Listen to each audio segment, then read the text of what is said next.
Welcome to Live, Laugh, Talk. I'm your host, James Graham, and I'm so elated to be here with you today. In this episode, we will begin with a topic entitled Emotional Support Animals. Then we will transition to our segment, How Did We Get Here? Followed by our hobbies and special interest section, and then conclude with our sunflower message.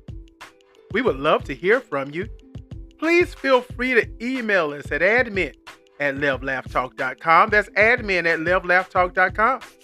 If listening on Spotify, you can add a voice memo as well as comments and participate in our poll. But wherever it is that you listen to the podcast, please follow us so that you're notified of the new episodes when they're released. The topic that we will begin with is entitled Emotional Support Animals. Emotional support animals provide companionship and comfort to individuals with emotional or psychological conditions. They aren't the same as service animals and don't undergo specific training for tasks. Yet, their presence can offer emotional support to their owners. They could be any species. Keep in mind that the rules and regulations regarding them can vary by location and may include specific requirements for housing or travel.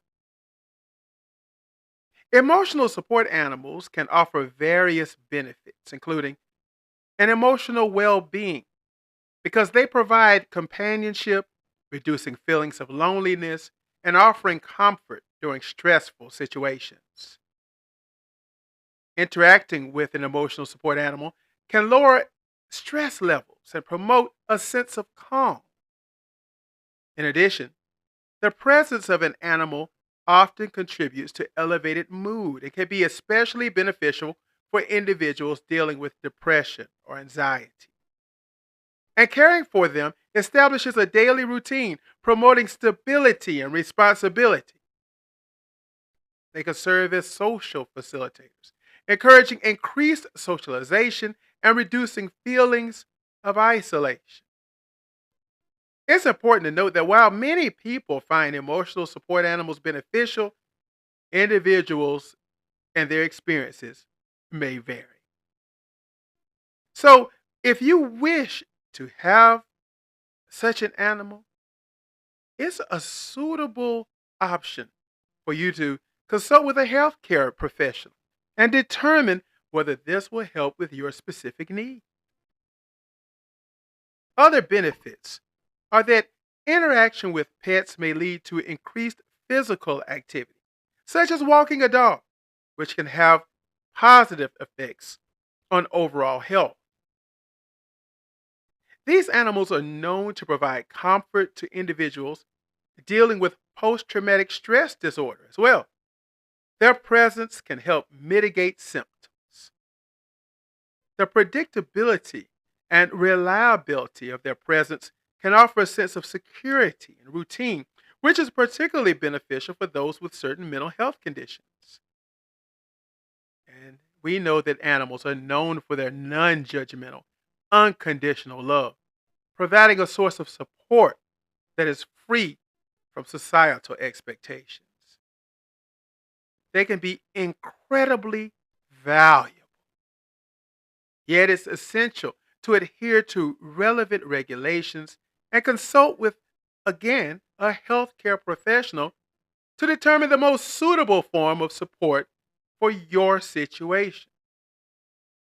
The legal considerations out there may vary by region, as we mentioned, but some general points include that you need a prescription. In many places, individuals need a prescription of recommendation from a licensed mental health professional to qualify for an emotional support animal. Some jurisdictions even offer housing protections, allowing individuals with ESAs to keep them in housing that might otherwise have pet restrictions. Landlords are often required to make reasonable accommodations. The Air Carrier Access Act in the United States allows emotional support animals to accompany their owners in the cabin of an aircraft, but there have been changes to these regulations in recent years. Unlike service animals, emotional support animals generally do not have the same level of access to public places. They may not be allowed in certain spaces where pets are restricted. It's common for airlines and landlords to request documentation verifying the need for an ESA. This documentation typically includes a letter from a mental health professional. Regulations can change, so it's important for individuals to be aware of the specific laws in their area. Always consult with professionals and stay informed about any updates to ensure compliance. Due to instances of misuse and fraudulent claims, there has been increased scrutiny on the legitimacy of emotional support animals. Some jurisdictions have implemented measures to prevent abuse, including requiring more stringent documentation. In many cases, these animals do not have the same legal protections in the workplace as service animals. Employers may have policies regarding animals in the workplace, so it's essential to be aware of workplace rules and regulations. And while they service animals undergo specific training to perform tasks for individuals with disabilities, emotional support animals generally do not have the training requirements. However, well behaved behavior is crucial in public spaces to avoid disruptions. While dogs are the most common emotional support animals, some jurisdictions may have restrictions on the type of animals that qualify. It's essential to check local regulations to understand which species would be accepted. Understanding and complying with these legal considerations will help ensure that individuals with these animals can enjoy the benefits while respecting the rights and regulations of the specific location. Now, if it's that time that you have gotten all of that under control and you want to obtain an animal, let's follow these general steps. First of all, schedule an appointment with a licensed mental health professional, such as a psychologist, psychiatrist, or therapist. They will assess your mental health and determine if an ESA is a suitable part of your treatment plan. If your mental health professional believes that this will benefit you, ask them for a letter. This letter should include their professional opinion about your need for the animal and how it contributes to your mental well-being. This letter should be on the mental health professional's letterhead, include their license number, and be dated. It's essential that it meets the specific requirements outlined by relevant laws and regulations. Also, you want to understand the laws and regulations regarding the ESAs in your location. This includes knowing your rights in terms of housing, travel, and public spaces. Avoid the online certifications. Be cautious of them because they offer quick and easy certifications without a thorough assessment by a qualified mental health professional. Legitimate letters come from licensed professionals who have an ongoing therapeutic relationship with you.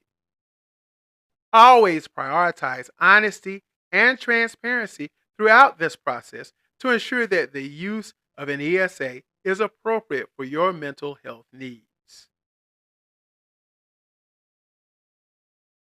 Understanding and complying with these legal considerations helps to ensure that individuals with emotional support animals can enjoy the benefits while respecting the rights and regulations in their specific location.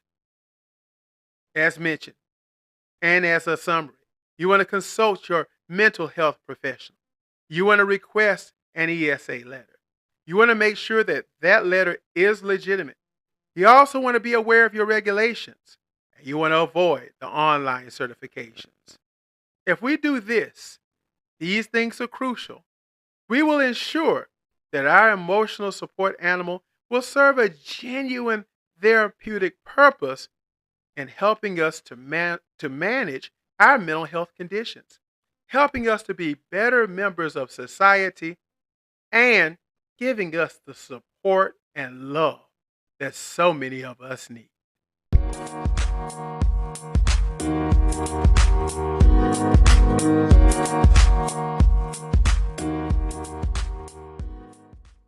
When we think about family violence or domestic violence, we're usually referring to intimate partner violence, and we've discussed that on our show, which is violence including physical, emotional, or sexual violence perpetrated by people within the realms of an intimate relationship. Or when we think of family violence, it encompasses any abuse that occurs within the bounds of family structures. Rarely do we think of parental abuse by children.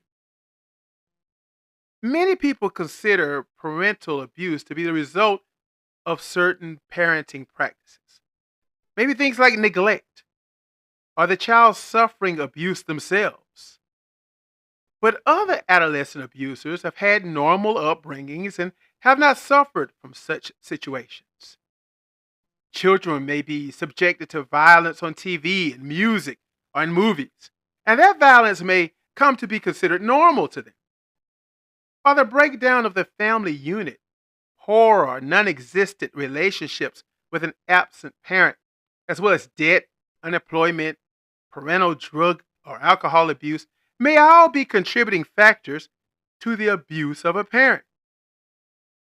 Some other reasons for parental abuse to several could be aggressive behavioral tendencies, frustration or inability to deal with problems, unable or unwilling to learn how to manage their behavior, witnessing other abuses at home, lack of respect for a parent because of perceived weakness, lack of consequences, being abused themselves, gang culture, not being able to properly care for a disabled or mentally ill parent, revenge, punishment, mental illness. According to one psychiatrist, the typical interaction leading to parental abuse often seems to occur in the following sequence. The adolescent makes a request. The parent asks for clarifying information. The adolescent responds courteously and provides the requested information. The parent acknowledges the teen's point of view, but decides to say no based on the information provided, while possibly continuing the conversation regarding a possible next time. The adolescent then tries to change the mind of the parent by asking the parent to explain the decision, sometimes using the information to continue to challenge the parent until certain the answer would not change. If the parent holds firm to their decision, the teen may start using abusive remarks and threats, harass the parent by following the parent around, and finally respond with verbal threats, physical force, emotional abuse, and often destruction of property or financial damage. Yet the escalation of violence is an interactive process. When parents or others intervene emotionally or physically in a violent manner, they can cause the adolescent's aggression to escalate to a higher level. The more tendency towards abuse and negative behaviors that the parent exemplifies, the more reactive the child will also be.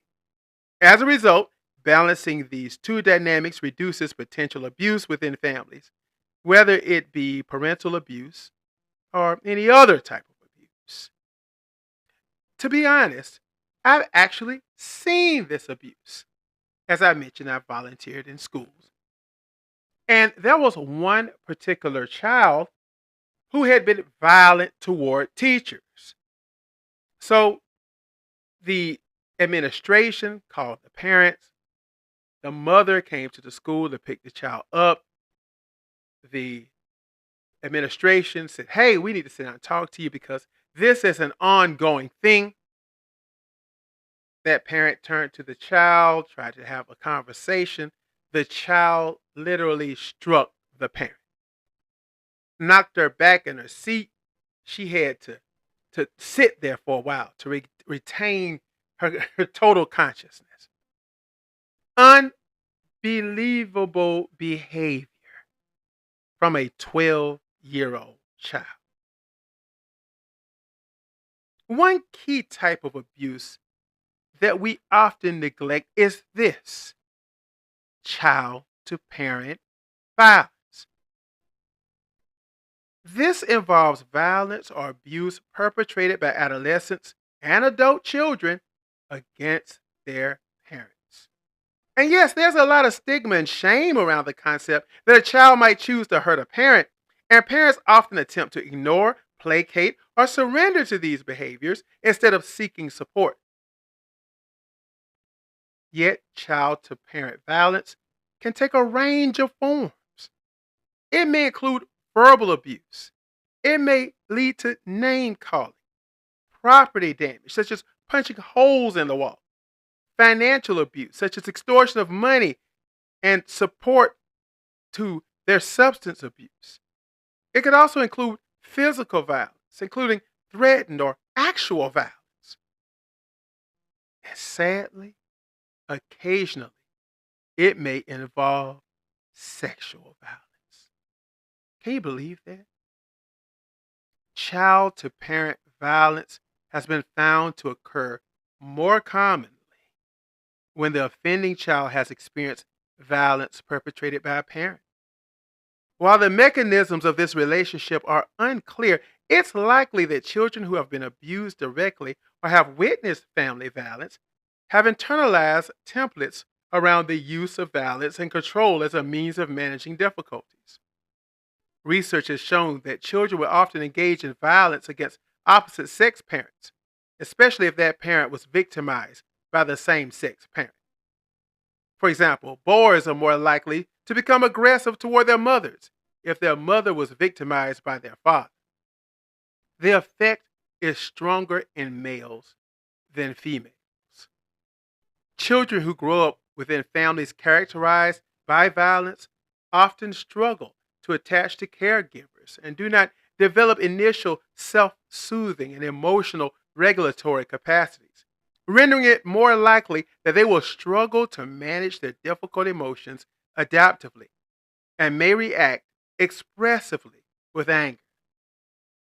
Other risk factors for engaging in this form of abuse include drug abuse and social maladjustment, including difficulties at school with peer groups. Parenting styles, such as overly authoritarian and rigid parenting, or conversely overly permissive parenting, such as "you must do as I say," or they just may be so permissive that they say you can do whatever you want. All of this may contribute to abuse by children. Overly authoritarian parenting may model the use of harsh discipline and violence, as well as engender humiliation and anger in children. Conversely, overly permissive parenting may mean that delinquent behaviors are not identified or addressed properly, allowing these behaviors to cascade. The difficulties involved in children to parent violence include a recognition of the behaviors as abusive and basically seeing that the general emotional and behavioral disturbances that adolescents may demonstrate to be abhorrent, honestly. Parents often feel torn about reporting and addressing these behaviors as they attempt to balance and maintain the relationship and also support their child with ensuring their own safety. Service systems are often set up to focus on managing intimate partner violence, leaving parents confused about where to seek support. When identifying and addressing child to parent violence, similar principles apply as with managing other difficult behaviors. While some disrespectful behavior may be normative as children progress into adolescence, such as slam doors or yelling, we've seen it on TV, "I hate you, mama," whatever. So if this behavior is repeated frequently, escalates in frequency or nature, involves physical harm, or causes the parent fear, it needs to be addressed. Based on the nature and extent of the behaviors, such as interventions for name calling, are likely to less intensify than interventions for physical violence, and also the age of the child. It is important to seek adequate support. The support may involve schools, family therapists, individual therapists, or both the child and parent seeking some type of support from the police or even a judicial system. While it may be difficult for parents to acknowledge that they are facing abusive behaviors from their child, it is important to identify and address these behaviors early to avoid escalation and to support a younger person with addressing problematic behaviors and relational patterns. All of this seems to be something new, however, it's not. In 1979, there was a study using the term parent battery, but juvenile delinquency, which is a major factor, has been studied since the late 19th century. Even though some studies have been done in the United States, Australia, Canada, and other countries, the lack of reporting of adolescent abuse towards parents makes it difficult to accurately determine the extent of it. Many studies have to rely on self reporting by adolescents. In 2004, there was one published article, Parent Abuse on the Rise, a historical review, in the American Association of Behavioral Social Science online journal, reporting the results of a study performed in 1988.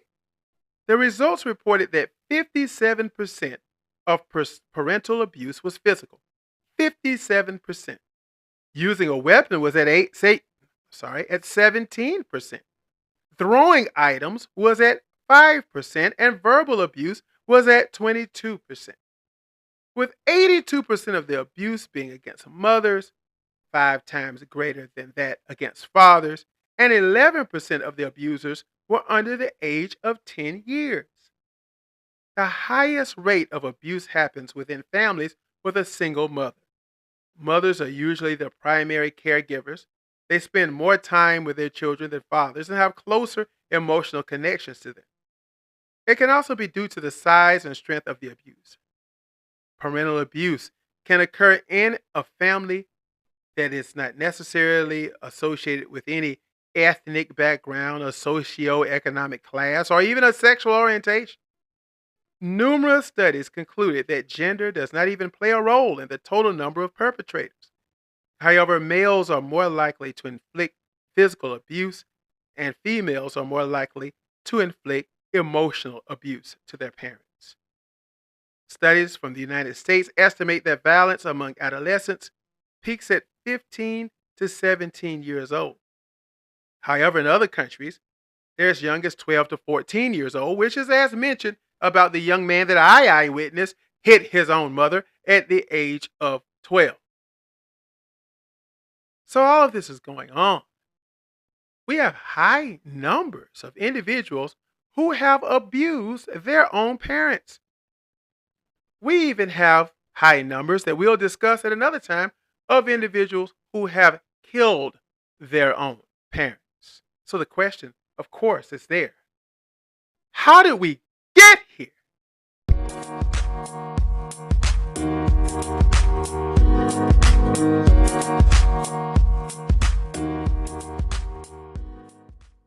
Candle making is one of the hobbies that could help you feel relaxed after a long day. With time, candle making has become an art form. Individuals have their designs and ideas for candles. In this situation, no matter what design is made, it becomes a work of art, at least to the creator. Candle making isn't a difficult task. The great thing about this hobby is that if your design is wrong, you can melt it and make it entirely again. But there's going to be some materials that you're going to have to gather. You need a candle mold. That's basic. You can get these molds at any craft shop. Another is you're going to have to get some paraffin wax, available in the form of cubes or granules. And you need to purchase stearin, which is a substance added to melted wax so the candles you make are hard, opaque, and long burning. First, if you are using dyes, you must dissolve it in the stearin and then add it to the melted wax. Paraffin wax can be made longer burning if you add some beeswax to it. Some of the other materials you want are votive wicks, silicone spray using metal votive wicks and molds, any old saucepan forming a double boiler, and some oven mitts. You can also use aluminum foil to cover the burner and spread an old rag or newspaper on a flat working surface so that it's effortless to clean up after work. Candle making will help you relax, but when you see the result, it will also provide you great creative satisfaction. In case you are extremely good at it, you may even think about starting a home-based candle making company and earn some additional bucks. This hobby can be a delightful experience for anybody. You can ask your children to support you since it's safe and straightforward. It can be a terrific way of spending quality time together. Ensure that when you're working around an open flame, equipment for averting any possible dangerous situation is there. Even though candle making is fun and creative, you'll need to give it your undivided attention. If you work with hot wax, do not multitask, as it won't only be harmful, but the wax will even turn cold extremely fast. Candle making kits can be of excellent help to you in pursuing this hobby. These kits are unique for beginners to open themselves to the science of candle making. As soon as you're aware of the necessary know-how, this kit will show you the necessary procedures and measures to help you create stunning candles. It's crucial to remember the protection of the work surface from wax is the most significant step in candle making. You can use thick plastic or paper to spread on a flat surface for creating beautiful candles. No elaborate tools are even required. If you can't spend on costly, fancy gear, then a roasting pan and thermometer will also do. Safety, again, is a crucial part. Wax melting is a relatively simple process, but still, you have to be very careful when doing it. Don't let your kids get near it or touch it. Dyes and fragrances are found in craft shops. Yet keep in mind to add the dye and the melted wax quite slowly so that it becomes completely dissolved. Always add colors one at a time so you get to determine which is working best with the other. You must oversee the wax while it melts because it may burn in the event of additional heat. In case it begins to smoke, remove it from the burner immediately, but do not let it spill on you. Even if it happens, do not wipe, but run it under cold water to harden and fall. Add your personal touch to your candles. Because in candle making, the innovative part is to select the perfect type of candle pattern. You may also add a dash of color, melt your desired crayon color so that the throbbing appearance could be given to your candle. Non-flammable beads or stencils may be used for making a remarkable work of art. You see, it's your own imagination. And if you want to get scented candles, then add some mashed herbs, so that it will get a refreshing scent when you light it. If you've always been fascinated in creating candles, then candle making kits could be of great support.